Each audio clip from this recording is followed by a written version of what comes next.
If you essentially change your diet for the better, you not only lose weight and your skin clears and all that jazz, but you feel healthier, you feel happier, your mood actually improves. What does that say? It says that God has put healing in food, even emotional healing. There are chemicals likely that are released by food that bring actual joy into your bones, and the foods that bring joy into your bones, that make you lighter on your feet and thus happier, are those that are regarded by the professionals of this world within the industries that they work in as healthy foods. Fruits, vegetables, seeds, certain herbs like spices, you get my point. When you consume these, over time, you will discover that you are healthier, happier, even in mind, and are less depressed. But listen, for me in particular, I find that the consumption of my superfood shot brings me laughter at the sky, so high up above, I'm singing in the rain, yeah. Ba-da-ba-da-da-boo, ah! It's like Red Bull, it give me wing. But as opposed to Red Bull, it's just my drink. It gives me, there's energy. No, not energy, joy. Like, joyful, Lord, we adore you. For some chia seeds, yes, you did them. You brought me so much joy through fenugreek. Fill me with the light of joy. Joyful, God, I am grateful for these hibiscus leaves in my belly. Give me rosemary forever, then I will have the light of joy. And joyful, Lord, I adore you. For some black pepper in my drink. Cayenne pepper now is from you. Fill me with the light of joy. Yeah, grateful to God for giving us food, because God knows that food has power to go and grab somebody crying. Oh man, it's so sad to be me. And then go. It's like spinachy sa Popeye. Hey? You eat it, next thing you be strong. You eat it, you drink it, next thing you get a kick in your system. Think about recreational drug use. It's using natural things from the ground, however, that have got hallucinogenic properties in them. So no, God said be sober, be vigilant. For your adversary, the devil, prances around like a roaring lion, seeking whomever he may devour. God does not want us drunk. He does not want us grabbing grapes in order to intoxicate ourselves from fermenting them and so making wine. He does not want us to get drunk on strong drink, but he is aware that certain of the things, the plants of the earth, can bring about highs. The things of the earth can bring about states of inner sobriety. In, what is the word that I'm looking for?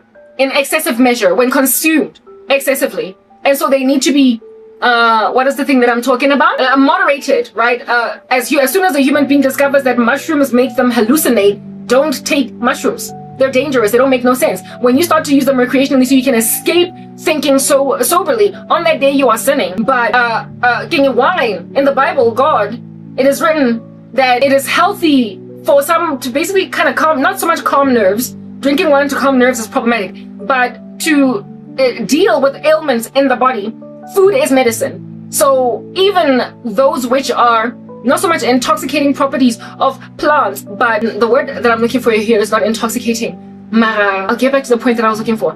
Not so much intoxicating properties, but anestheticing, like pain-reducing properties of certain medication, not medications, but foods, are there in order to indeed help people in distress when they've been cut, when they're in surgery, when they need to recover, but they're not to be used recreationally. They're not to be used in just to get because this thing takes away pain.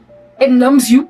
So you don't have to think about the world. So human beings went and grabbed food. They went and grabbed the herbs of the earth and they made themselves high. They made themselves intoxicated. And that is the problem. That is the error. And some foodstuffs have extremities of potency in them. And that's why they need to be in responsible measure utilized for the purpose of healing human beings, for the purpose of making them indeed forget about the season of time when you're stitching a wound back together again. Maybe in that season, you can give somebody a mushroom to make them think about something else, pretty much like an anesthetic. But once doctors innovated anesthetic, you don't have an excuse to just be out to taking shrooms because you've cut yourself or whatnot. You need to go to a doctor who will then put you under and then like sew you back together again and then send you on your merry way type establishment thing. But other foods that aren't intoxicating nonetheless have got properties in them that create euphoria in human bodies, and I can vouch for that. They've got properties in them that create euphoria in human bodies, and in small measure it's a slow release of euphoria. And not for me personally, it happens because in the morning my stomach tends to be completely empty. First thing that I bring in there, I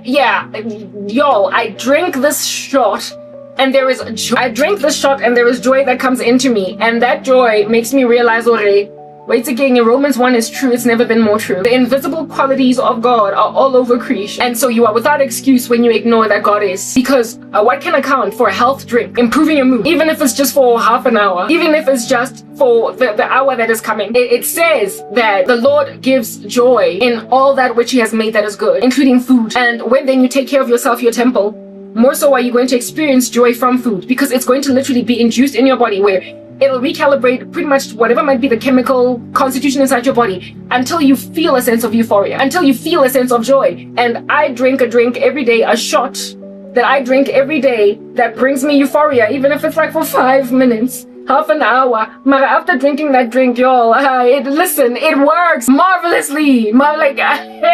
And then I was just trying to take it in order to grow hair. I was just trying to take it to clear skin. I was just trying to take it as a shot, a booster, so that my immune system is kept in a bunch. Mara, after taking that drink, I'm like, joyful, joyful, Lord, I adore you. I am happier. Even if it's for 5 seconds, I could be going through hell on earth. But after taking that shot, 5 minutes later, I'm like feeling a little better. I wash the dishes with so much tranquility, with so much peace. It's not a drug, it's a health drink. It's not a drug, it's a health drink, and it's proof that God is in everything. He is good, and he knows how to give you quick wins. Anyway, whatever. Thanks to that drink, thanks to me starting to work out and needing to basically budget like no man's business. Thanks to me needing to budget like no man's business because I'm broke like a Lego, whatever. I came up with the idea to drink that drink every morning as a first starter for the day, just to get my immune system going, just to get my digestive system going. Type establishment thing, and it gives me joy. It actually does. So ever since discovering that this thing has got joy producing properties in it, I can't be without that drink. I can't. And God himself has made sure that I always have access to my drink. Money is a thing. I can't drink my drink at the concentrations that I wanted, as much of whatever it is that is in it as I want to be in it, because of financial restrictions. But I have the one shot a day. It's like a glass. Like I put a whole bunch of these things in my drink. I stir them up, leave them in the refrigerator. I drink one. It's about like a glass full every day. And then I also have the mixture thingy. I mix it. I mix it in like a container, so as to make it every single week when I need to make it afresh. Like these dry ingredients, I mix them, and I also put it in my 2 cups of coffee that I drink. 2 cups of coffee. I would only drink 1 cup of coffee a day if I wasn't always fasting, but I would just be too hungry like all the time. So I drink 2 cups of coffee to basically kind of deal with the hunger pangs when I am fasting. And in my coffee, I'm always like, ooh, did you like my coffee? It's so spicy. You know how sometimes when I have coffee and I'm drinking it in front of you, I'm like, look at my spicy coffee. My coffee is spicy because I put like herbs and spices and whatnot in there. It's got my concoction in it, and my coffee also gives me this joy, this maintained joy. And then after my last cup of coffee, I then go through several hours of like hunger, and then I eat the 1 meal a day, and that gives me more euphoria. And thank God that my mom cooks quite healthily. And I don't know what I do to myself. I don't know what I do to myself. If at all it was within my own prerogative to cook my own food, I feel like I might just eat trash. Like, yeah, I eat better only because that's what my mom cooks. Anyway, so I've been benefited, haven't I, by poverty? It's made sure that I can't just have my chocolate cake every day as I desire. Okay, yeah, type establishment thing. So that's how it is that I'm maintained. So everything contributes to my well-being and my health. And this shows that God really is. Mara, these things have gone crazy expensive. These ingredients that I learned from these excellent advisors on the internet machine. As to drink this, mix this particular concoction before you exercise, and it'll function as a natural protein shake. Instead of buying a protein shake from the store, make it using linseed. Use natural sources like a vegan protein shake. I'm not pedantic about veganism or whatever. But like a lot of the counsel that I got was like, keep it plant-based and it'll be like really happy for you. Whatever, I don't care about plant-based. Insofar as it's just healthy. So yeah, I took all this advice, I took all this counsel, and I made this drink. And I've never regretted making this drink. I can never be without this drink. Every so often I run out of, like, I'm so broke and I sometimes don't have any money, and my shake, my mixed together like ingredients tend to last me like 3 to 4 months. How do you feel? Sometimes it's dry like a desert, and there's nothing coming for me. It's just really arid in these streets, and all that I'm left with is just taking what I can and like pinching it. Like recently I've just been pinching it, right? Just pinching it, you guys, to last me as long as it can. Never has the Lord ever let me run out of my baseline foundational powder. Like I call it, it's like a powder that I make out of mixing a whole bunch of herbs together. I've never run out. Like the widow as therapist. I have never run out, even if I don't have all the ingredients present. I always have enough to give me that boost. There's always, there will either always be linseed available with maybe a little bit of chia here, a little bit of fenugreek, a little bit of cayenne, or there will always be cocoa with a little bit of this and that or what. Even if I'm at the end of myself, and of course there are those ingredients that are always mojarate, like we undermine tea so much. We underestimate because it's always been around, you know, like 5 roses. No one makes tea better than 5 roses. You underestimate 5 roses ale and the herbs they're in. Yeah, tea is always available. And so there was a time when there was always green tea, but then that stopped being available all the time. I guess my mom is fancy sometimes, and then she just stops being fancy. So my 5 roses will always be here, and there's also always to a certain extent like turmeric, because my mom uses it to cook. And there's also always, based on my mom's purchases, like dill and cumin. There's also always like rosemary, because that's what my mom uses to cook. Some of the other ingredients that are a little bit more, you know, fancy. I'm used to fancy. Those I have to get myself. And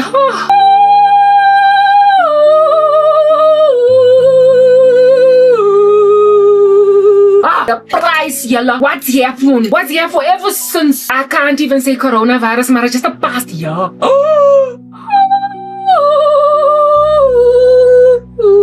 Just the past year. I don't know what's going on. I tended to go for the ingredients that are the cheapest. Some of the stuff I wanted to buy, but I was like, I can't afford it, right? So I went for those that were like, you know, among the cheapest. Like I would go for moringa.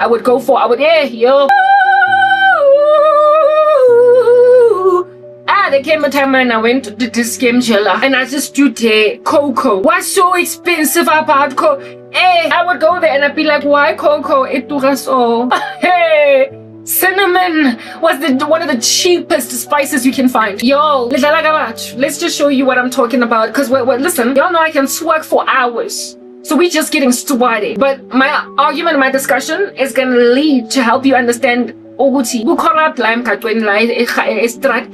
what you're doing to your own country. These are the alternatives that God is awarding the remnant. For in days of famine, we enjoy plenty. But I mean, are South Africans not members of the famine? Aren't they enduring the famine? Is your whole nation not enduring a famine? I am enjoying plenty. But listen, your South Africa is in a most severe situation. And if at all people cannot pump money into their own economy, hey guys, you're in danger. The other day I told you, I went to Cradlestone Mall with my mom some time ago before, then come in November, so last year. Saturday, on a Sunday at around 1 p.m., which is usually after people are back from church and whatnot, and it was so empty. It was so empty. And on New Year's Eve, 5, 4, 3, 2, because I was out here hanging out in these streets all by myself.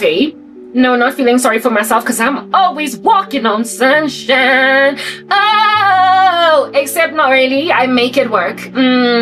I wasn't really feeling sorry for myself, but I was all by myself on New Year's Eve, and I decided that I'm gonna go outside to go and carve the fireworks display of the country, of my neighborhood, because people are obviously gonna go and plant out and cricket sands. Yo guys, I was out of my mind shocked as to how few people were actually twansering in the sky. It was loud, of course. Gee, papa, you heard the bombs going and everything.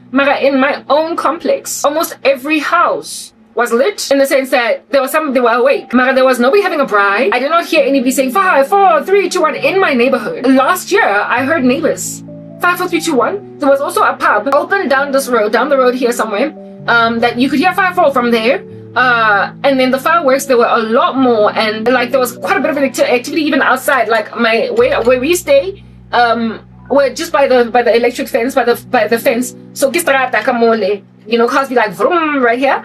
And a lot of times you hear activity like kostate because people get out of their complexes and they go on the street and they celebrate happy, whatnot. Listen, it was so quiet. It was so quiet. It was so quiet. There was only one family in my complex that was actually lighting fireworks. Everyone else, while they were awake, I could tell because their lights were on, because I took a walk around the complex. They were awake, their lights were on, but no one was outside, no one was having a braai, no one was lighting fireworks, no one was like 542 on their beat. They were basically just inside watching TV, basically just like, yeah, just like me. And I remember just being like, cool, I'm not alone. I'm not alone. Listen, I should be alone. I mean, I am going through hell on earth by myself. I have an anomalous life just by me, Safi. It's only me that's going through this, except no. It's South Africa. They can't afford fireworks. It's too much of an expense. They are not celebrating. There was barely anybody on New Year. There was barely anybody on New Year's Eve. Happy 5, 4, 3, 2, 1. Though they were all awake, I could see from Mabona Awa they were on in the house. And then today, the 2nd Jan, and listen, it's a Saturday. Well, no, it was a Friday. Sorry, I was in the streets. I went out, right, in the wilderness, hopping like a kangaroo. I went to the wilderness out there, and it was so empty on the streets. Yeah, Giddy Seconds Jan. It's still public holiday. Not public holiday, but it's still the holidays. Mara, what I did not expect to see was how empty the center where I went to go and buy the stuff, including the supermarket place. I was surprised to see how empty it was, because this is when people start to go and buy children's, uniforms and what have you for school. And a lot of people tend to flood to the shop after Christmas, because that's when sales happen. Like people who want paparing, basing forward, a lot of times after Christmas. There's the after Christmas crowd, you know that. Those that like be out needing a sale or whatever. They wait for Christmas. They be out exchanging gifts. Like don't get too deep, right? Type thing. I'll buy you what you need, Mara. Let's wait for Jan. Yeah. So stores would still be kind of packed. There was time in history when they were kind of packed after New Year's, after Christmas. Guys, it was just dead quiet. First, barely anybody burned the cricket. And secondly, the streets have just been crazy empty. I never went out before Christmas to just go check out Rojang, but I do remember around November, with Christmas decorations already being up at Cradlestone Mall, going there on a Sunday afternoon after church, which is a lot of times when people go for post-church lunch at malls. And it was also around payday. It was like around the 26th or something, that particular month. And listen, the mall was empty, and I already rocked up and I spoke about that in my video, and I was like, something's going on in the South African economy. Yeah, Mon, listen to South Africa, our nation. What is the point of it being so beautiful and the malls being so gorgeous and our streets being so... Listen, my country is pretty when it's not busy being violent. Do you understand? What's the point of having a beautiful terrain, land flowing with milk and honey, when you are so corrupt that people can't even go out and enjoy it? Like, what is the point? That is what is going on in these uneasy streets. So anyway, Ngamhlanje, Lena, I then go to like the strata to go and get these intozam. And first, I purchased skincare, right? I was gonna buy my skincare from Temu, but I got scared that what if I can't afford to take it out for duties again? Or what if I get like taken over, not taken over. What if I lose self-control and I don't save enough money for duties? Let me just go to Chinatown and just buy everything of mine from, let me go and buy everything of mine from a local store, and not insist on getting into Temu and happy. I've run out of not so much retinol serum, but I've run out of retinol, like my night cream. I've been using a day cream for busiku, right? So I want my day cream. Kibata day cream, yes, sisters. My thing has been jagged. It's on edge, like all of you. I want it to hang that a heart may be true. Evidently looking at all of you, so that it can be clear that the Lord is mine. Ooh. Anyway, fine, we're done over there. I wanted a face cream for busiku, lest I should start like having a reaction on my face for using a day cream at night or using too much kojic acid on my face, because my day cream get kojic acid. Yeah, so I had to just, and I didn't want to wait for the one that would arrive from Temu. I didn't want to wait however long, like 2 weeks. And even then, what if I can't pay duties? What if I've lost self-control and I just like did not save any money for duties, or I did not save enough for duties and I have to wait another however long? Am I just going to be out of skincare? So I made a decision that and I knew that I had to go to Chinatown first. That's where I get all my skincare. Like I told you, I ditched Dischem like it was a hot potato. I just I stopped shopping at Dischem once I discovered cheap skincare from the street. and really high quality skincare as well, but never so much food. Dijo. That is something that happened a little bit later on. So yeah, so I went and I bought my skincare, and then I also went and my body was so inebriated. I was in so much pain. I was in so much pain that I just wanted to throw in the towel. I wanted to give up, and I just wanted to go home. And I also wanted to maybe go to discount, like I was basically like saying, essentially be lazy to do what I knew that I would have to do. I would have to essentially and start to carefully peruse aisles of a grocery store, scanning them left and right, almost like Inspector Caruso or Magoo with my magnifying glass to go and identify the criminal activity of the South African deep state, to discover what the corporate beasts, the predatory pricing, is doing. Like Inspector Caruso, Magoo, and Poirot, I will find them out by purchasing the same product for a quarter of the price, yet for grander quantity, but it is still high quality, that it might be clear that South Africa is operating in nothing but the deep state corruption. I realized that I had to do that, and so my spirit was just bereft, and I was tired. I was like, I'm sick and tired of always just being like this investigative journalist against this country. Why? And then next thing, nobody watches my content, and everybody's so jealous. They're all so crazy. They want me to marry an ugly guy, and on top of that, they want me pregnant out of wedlock. I don't care. But at the end of the day, girl, that shot you need it. You need your drink, and you're out of ingredients. You're on your last remnants, and your mother's probably gonna come back from holiday, so you're not gonna have free access to the car. And the shop, the skin products is only open Friday, Saturday, Sunday, and Thursday. This side, other days of the week, she goes to another place. So it's today or never, Inspector Poirot. So I decided to go, but my body, attack. And no, he was all up in my grill. I was just singing a dirge while I'm trying to sing a psalm, hymn, and a spiritual song to the Lord. Satan was like, over me a dead body. And I was like, but you are dead, Moose. So what you mean dead body? You are going to go and pass away a second dead. So what you mean over your dead body? You are already dead, Moose. Anyway, the devil was like, over my dead body you are before you go and rejoice. But then I went and stopped being lazy, and I made like Inspector Caruso, and I discovered yet again more corruption from South Africa. And here it is. Y'all don't know what time it is. Wait again. Remember, first and foremost, one of these crazy people with all their corruption.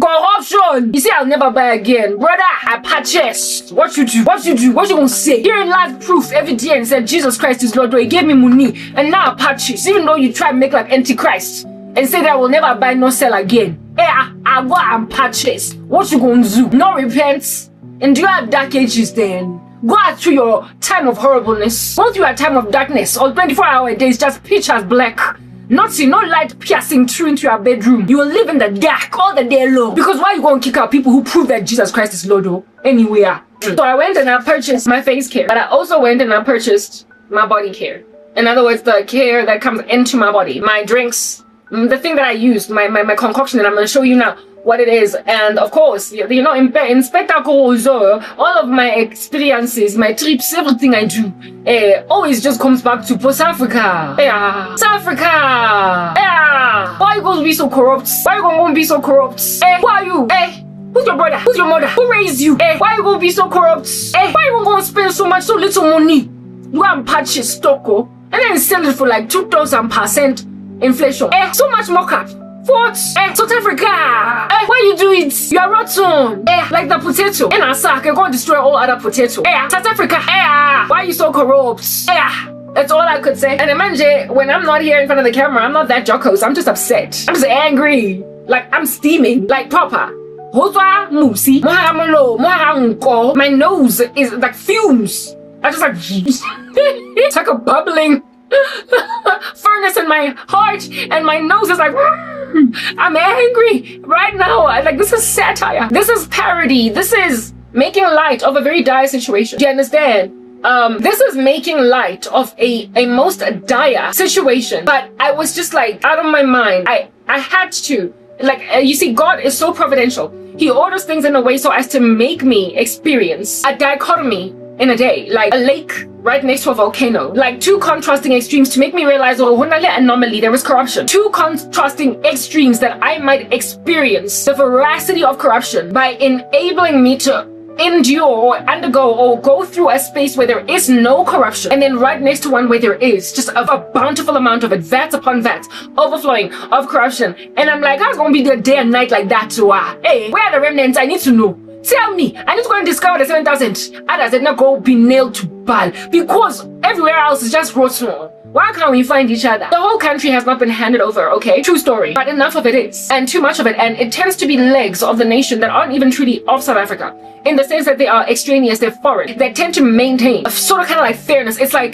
there is an exploitation of South African corruption by those that are not from here. And they're coining it big time. They're killing it and kicking it big time. Structures that recognize that they live in a very corrupt country are how can I describe how very smart people are exploiting the corruption of the South African market? It's like, no, I can't really say, no, it's, no, not so much insider trading, but, because that's criminal, right? Not so much insider trading, but think about industries that boom in a season of an economic slump. Every other industry falls apart, but this industry booms. Like, remember during coronavirus, there was a slump in many industries. Like within textiles, there was a slump because people were not buying textiles anymore. There was a slump in perhaps skincare industries because people were not buying skincare products as much anymore. People lost jobs, businesses closed down. Most people were enduring a slump. But did the pharmaceuticals industry not burgeon during that season? Because people needed more meds, because more people were being sick. Right? And the food industry, because people were sitting at home, essentially kind of gathering dust, unable to travel outward, ate a whole lot more. They ordered a lot more food, and they were also buying in bulk. You will remember how during coronavirus, grocery stores literally ran out of things like toilet paper because people were just freaked out that they're gonna run out of toilet paper for what reason we don't know. Okay, the whole toilet paper thing always just caught me off guard. I never got what that was about. But there are certain industries that just boomed because of the panic, but others, of course, slumped. So the industries that, and then the online space for shopping also burgeoned. Like online stores popped up out of like all over the show. There was this one chick speaking about how it is that she moved her bakery online. She sold her things online and delivered them by courier to people's houses. Her bakery where she used to bake goods, and she was surprised at how well it thrived when it went online, because she was expecting that because her bakery was like a four-nose that opens and people come in and they buy baked goods, that she would lose her business. But then she decided that she's going to keep selling her stuff but online, and she thrived even more in the online space with courier and whatnot. And then there was just like an uptake of telecommunications services like Wi-Fi routers and houses. There are certain industries that boom when others fall apart in the middle of a disaster that strikes. In war, all industries are taxed, including food. In war, all industries are taxed. Agriculture, blah, blah, blah, farming, everything plunges. But listen, weapons manufacturing companies thrive in a war. So there are certain things that benefit from certain economic crises while everybody else goes through hell on earth. And in South Africa, because we're undergoing the spiritual war, there are certain other people who are able to thrive thanks to the corruption. And they are making a chunk of money insofar as they will capitalize on the South African man or woman's discovery of the fact that, listen, it doesn't have to get this crazy expensive. I don't have to go and buy my groceries at Macro. I don't have to buy my groceries at Walmart is opening in these streets. Basop, Walmart, you come into South Africa. Basop, because you're going to go through this too. I said the other day, why is Game closing? I said the other day, why are certain of your foodstuffs or products that you have come to love gone? Why are they discontinued? I did a video of that nature. There are certain things that are being discontinued from the South African market. Mum perfume or mum spray deodorant. My mom was lamenting the last bits of it are gone. This other one, hair product, their castor oil that I bought, their Kavel. Why are certain things no longer even being manufactured? It's because something is happening to this economy, y'all. Something is happening to the South African economy, and the mainstream economy is suffering, but the underground underdogs, the brothers, but here, they are thriving because they are realizing that the South African market does not have to lose Bawan chocolate. They don't have to lose Temple. They don't have to lose Mum. They don't have to lose essentially household brands that have been around for a minute, but now they can't sell them anymore because they're being discontinued.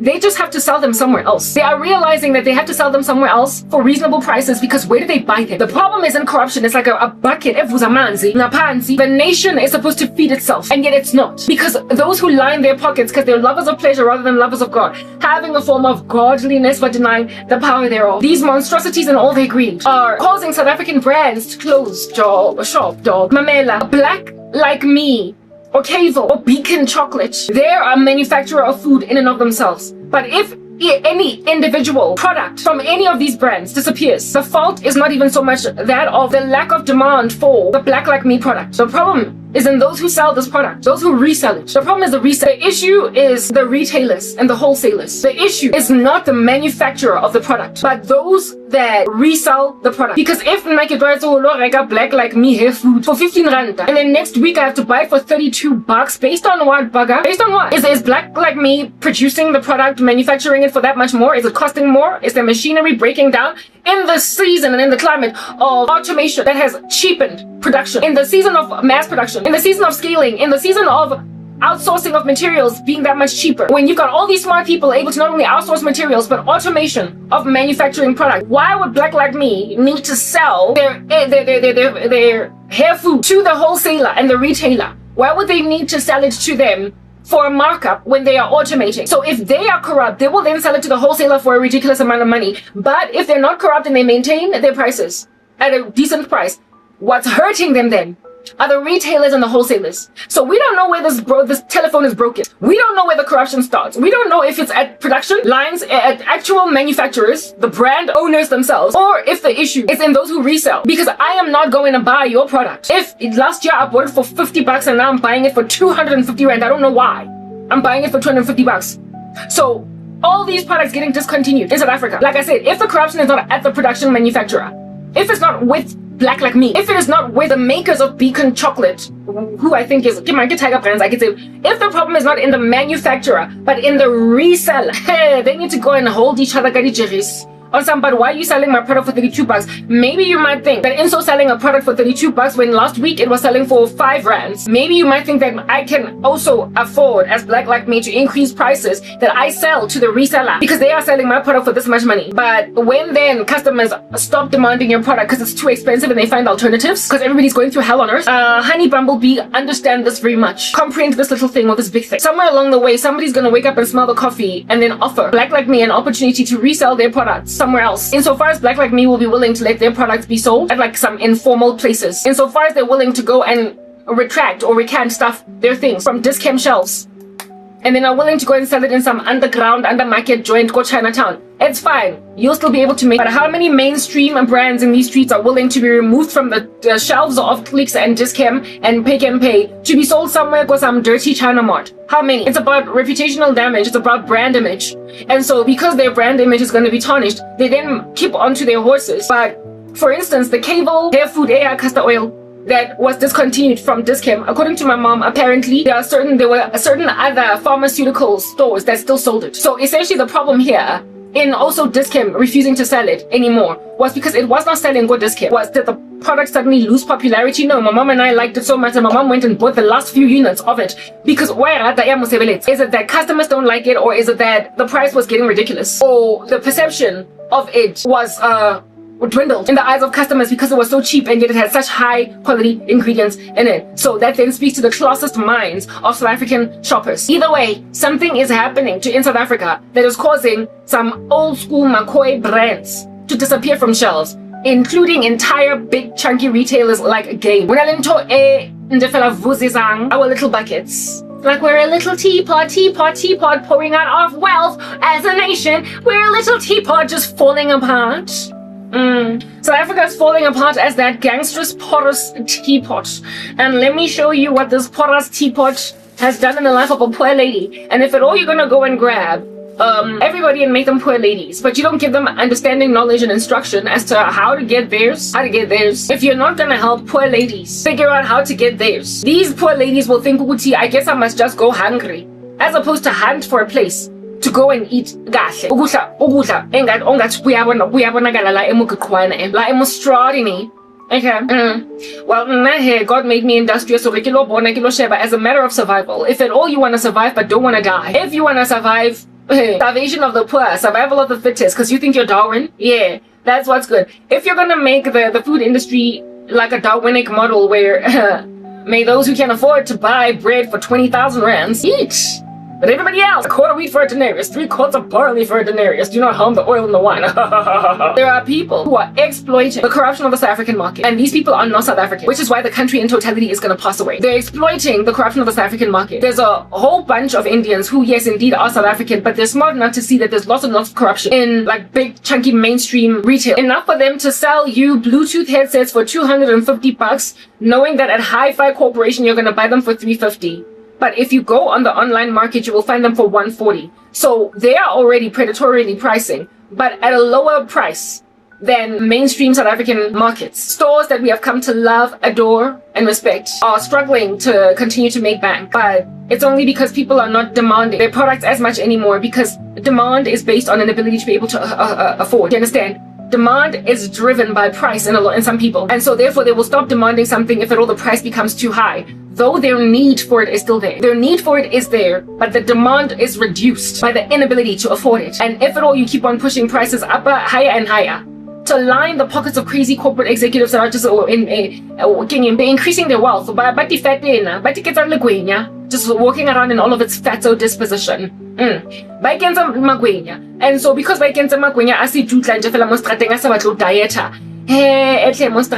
everybody else is going to be emaciated while other people get nice and chubby. Alright, very well. Where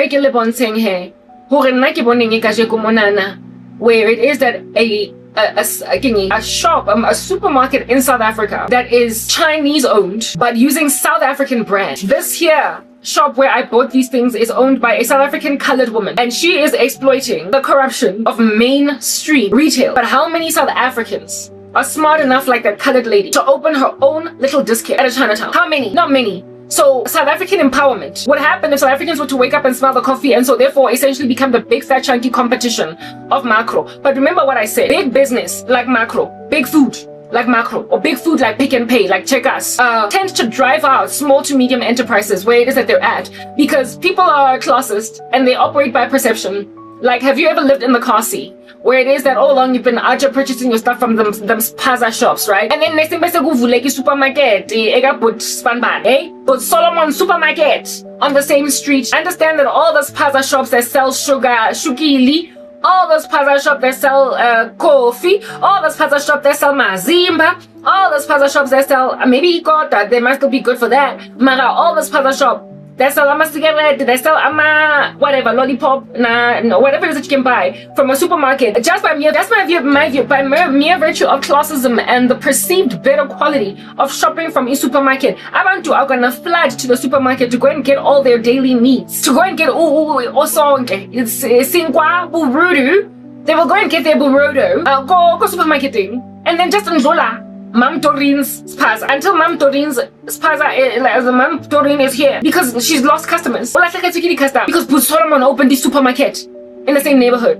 People are gonna underestimate this Mam Doreen. They will travel, they will walk all the way to Boots Solomon's supermarket. So if you've got a big business, you are going to naturally, on that day, by mere virtue of being as big as you are, drive out smaller enterprises in the midst where you are at. So South Africans that are wise, that are smart, would indeed be in right position to out here sell stuff that is just retailing for ridiculous amounts of money at like a Woolies, a Pick and Pay, a Checkers and whatnot for cheaper. But chances are if they open these small little spazaikis of theirs in their own little backyards as a small to medium enterprise, people are always going to just drive by them in favor of the macro. They will do that. People are going to just drive right by them in favor of the macro because it's just human psychology. It's how they operate. That though Mam Doreen might be a lot cheaper than Boots Solomon stuff at the supermarket, people just want to go to the supermarket. They just want to go to the supermarket. Do you understand? So where then would be the wisdom in this particular instance? The wisdom would be in creating a bazaar of a supermarket looking like type store, and then getting all these little small to medium enterprises selling from inside this one bazaar big building that looks like a macro. Then on that day, macro will be given competition, but the competition it will be given will be from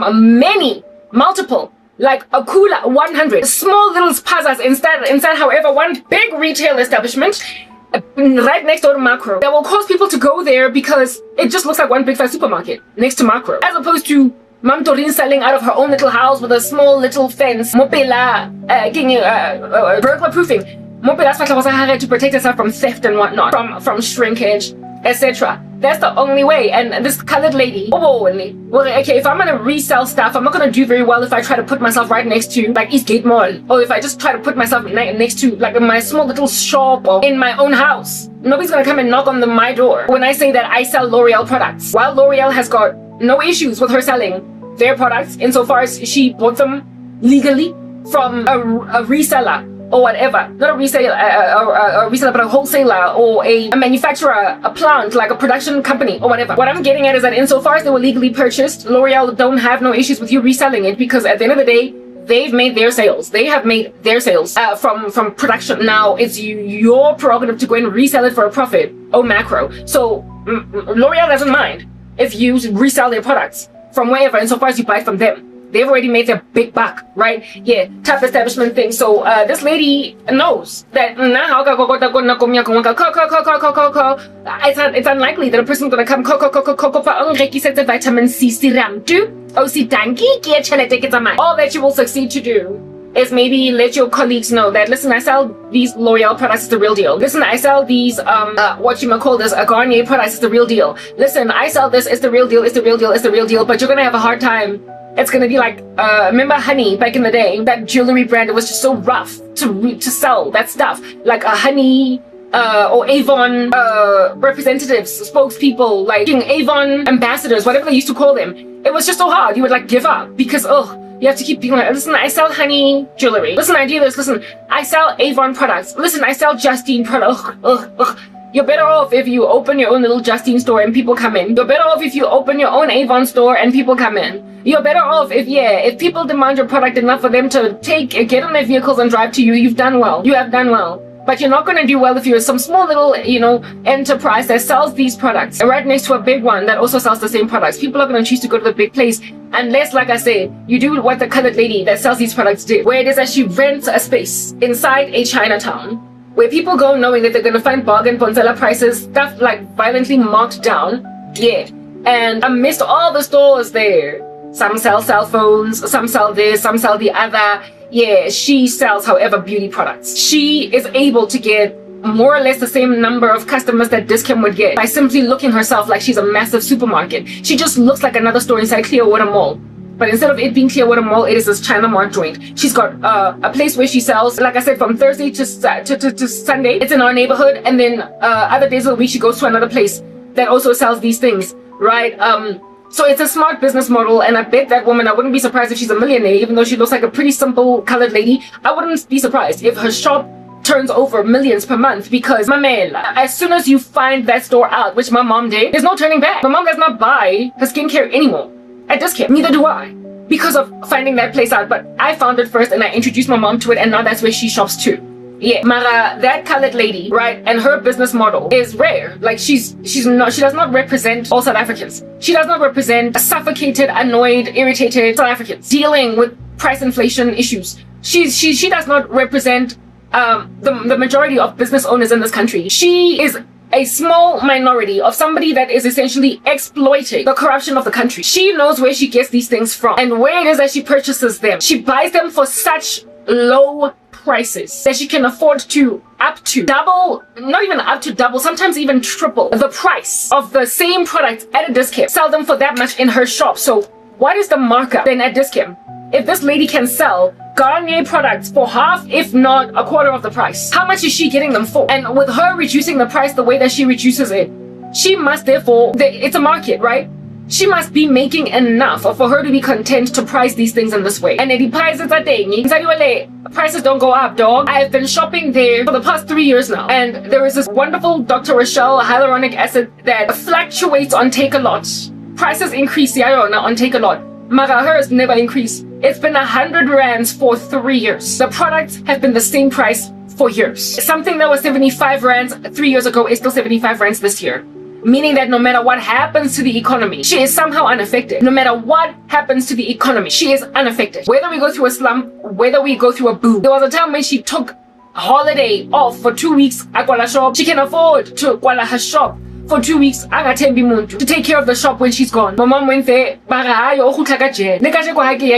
my risk, because I wasn't sure if she was gonna be there. Because kadi holiday if you can completely, if you can afford ukuvali shop yakho, like all together, without even leaving somebody there to keep selling on your behalf. It says that you're making so much money that you can afford the losses of closing your entire establishment for 2 whole weeks. Now in terms of that a lot of South Africans just aren't getting around to tlhaloganyeng, and she is exploiting the corruption of this country. She is exploiting the corruption of this country, because what else can she do? When a nation is so corrupt and you can't stand up on a podium and you're watching it impoverish everybody, all you can do is survive for as long as you will be left to survive in a nation that is facing judgment from God. So herein lies this idiot Butmalisa guy that says that I will never shop again. And I went shopping today, so all the best, baga, right? Mara, this man that said I will never shop again is among these massive tycoons in this country that are bleeding everybody dry, that are impoverishing the poor, that take for granted that the poor don't shop online, and so can't compare prices, and are predatorily pricing a basic stuff that these people need on our supermarket shelves, and so therefore are lining their pockets with money that the poor already don't have. And those that can afford to hedge can also afford to buy their more expensive things, and yet they don't. Those that would benefit the most from exploiting other markets can't even exploit them, precisely because they're poor. And when then you leave the poor out on a list, that's when God comes for you, Gadijerisi, and everything. That's when God comes for you, Gadijerisi. So let me show you what I bought. My drinks, right? Okay, let me first show you the skincare tag. I buy my melange. I buy my skincare on Temu. I prefer to buy my skincare on Temu because Temu's skincare is on another level. If you know how to shop for skincare. So when it comes to buying things like retinol, when it comes to buying things like hyaluronic acid, when it comes to buying things like skincare actives that deal with post-inflammatory hyperpigmentation, like dark spots, like really, what's the word that I am looking for? Like designer skincare, the kind that would out here be recommended by a really gifted dermatologist, maybe even recommended by an esthetician. You are not going to find that kind of skincare cheap at Discam. What do they sell cheap? At Spa, at Discam, at Pick n Pay, Checkers, at Lix, Pons, Cuticura, Gentle Magic. Basically skincare that we as black people have been using for a minute, that has given us the chubaba all throughout the ages. Also, the ingredients, you would need to be essentially trained through a dermatologist if you watch enough videos on YouTube as to what to use in order to clear or fade dark spots. You are likely going to get advice on YouTube from somebody that has studied skincare enough for them to either from experience give you their own nitbits, or from watching other doctors and dermatologists give advice, or you're going to get it from doctors and dermatologists or from estheticians. And if you listen to enough of it, just a cocktail of these people on YouTube, you will get a well-rounded understanding as to how to deal with your acne, how to deal with your this, how to deal with your that, right? Which is what I did for a season, because I come from a time where I had not only acne, but I was not using sunscreen, blah, blah, blah. Essentially, I've come a long way. I've improved. I'm like, Sisi Nana, I'm a grown child. I'm a Kihudile, I've matured. Yeah, type establishment thing. Okay, now that kind of skincare that's gonna out here be showing you beautiful, lovely things for, and truly actually succeeding to fade dark spots, to fade dark circles, stuff that is gonna succeed to actually, like, you know, mask how yawning large your pores are, stuff that's actually going to fade. I made mention of fading dark spots, stuff that's actually going to plump up your skin, bring back youthful vibrance, rejuvenate you. No, that kind of skincare, like, first and foremost, you have to be kind of trained, educated, you have to be instructed by people that know what they're talking about. So dermatologists, estheticians, and people with just know-how, industry know-how in this particular regard. And when then you find out, this is what you need, you will find yourself frustrated when you're suffering, which is what was the case with me in the beginning. I used to use benzoyl peroxide to deal with acne, but then I noticed that it was just aging me at like a ridiculous rate. And I wanted to get off benzoyl peroxide and find something else, and it took quite a lot of trial and error for me to find this coin a skincare regimen that is sensitive to the fact that I'm getting older, and also sensitive to the fact that I'm acne prone. I needed to get rid of acne without benzoyl peroxide. I did not want to use a benzoyl peroxide for the rest of my days. I say it and I say it time and time again, benzoyl peroxide is for teenagers are just struggling a lot with acne, and young adults up to maybe the age of 25. But once you start to lose collagen, get off benzoyl peroxide. And I noticed that while benzoyl peroxide kept my acne at bay, it was just not doing very much for me in terms of anti-aging. And benzoyl peroxide goes to war with other actives that are anti-aging, so you can't use it with retinol, you can't use it with vitamin C, you can't, because then it's just going to oxidize the retinol, it's just going to counteract the effect of those actives. So I was like, listen, I need to get rid of benzoyl peroxide, find me something else.